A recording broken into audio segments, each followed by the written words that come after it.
తెలంగాణలో కాంగ్రెస్ వచ్చి 1 ఇయర్ అవుతుంది కదా, పరిపాలన ఎట్లా అనిపిస్తుంది? సూపర్ ఉంది. ఏమేం పథకాలు వస్తున్నాయి ఇంటికి? ఇంటికి మాకు 200 యూనిట్ల కరెంట్ వచ్చింది, రుణమాఫీ వచ్చింది, ఇంకా రోడ్లు వచ్చినాయి, ఇంకా అన్ని బాగానే రైతుకైతే మంచిగానే చేస్తున్నారు. ఐదు మీ రైతు కోసం అయితే సూపర్, పర్వాలేదు. ఈ ఎలాంటిది అప్పటి చేయని ప్రభుత్వం ఇప్పుడు బాగానే చేస్తుంది. ఆ, ఉద్యోగాల గురించి కూడా 60 లక్షల ఉద్యోగాలు ప్రభుత్వం ఇచ్చింది. ఈ రేవంత్ రెడ్డి వచ్చి రాగానే ఇచ్చే కదా. ఆ కేసీఆర్ అన్ని సంవత్సరాలు ఉండి ఏమి ఇయ్యలే, అందుకే ఉద్యోగాలు కూడా వచ్చాయి. గురుకులాల సమస్యలు ఏమైనా ఉన్నాయా మీ దగ్గర? మా దగ్గర అది ఎట్లా అయిందో మరి. ఇన్ని సంవత్సరాలు మాది మాగనూరు మండల్, నారాయణపేట డిస్టిక్.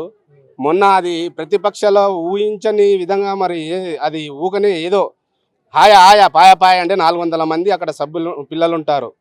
ఖాళీ 22-21 మందికి అయ్యింది ఫుడ్ వల్ల. ఫుడ్ పాయిజన్ అయ్యింది. అది మరి వీళ్ళు కలెక్టర్ తిన్నారు, ఎంఆర్ఓ తిన్నారు, అందరూ తిన్నారు. తిన్న తర్వాత ఫుడ్ పాయిజన్ అయిందని చెప్పి అంటున్నారు.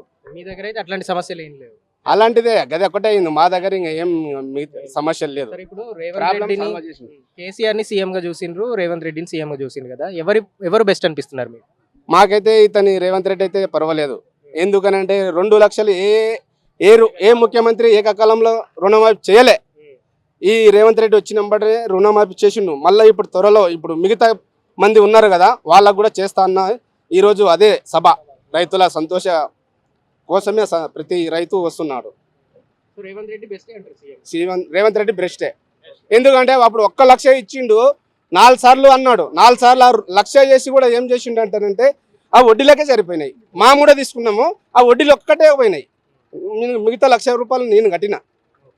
Subscribe us and press the bell icon for more interesting updates.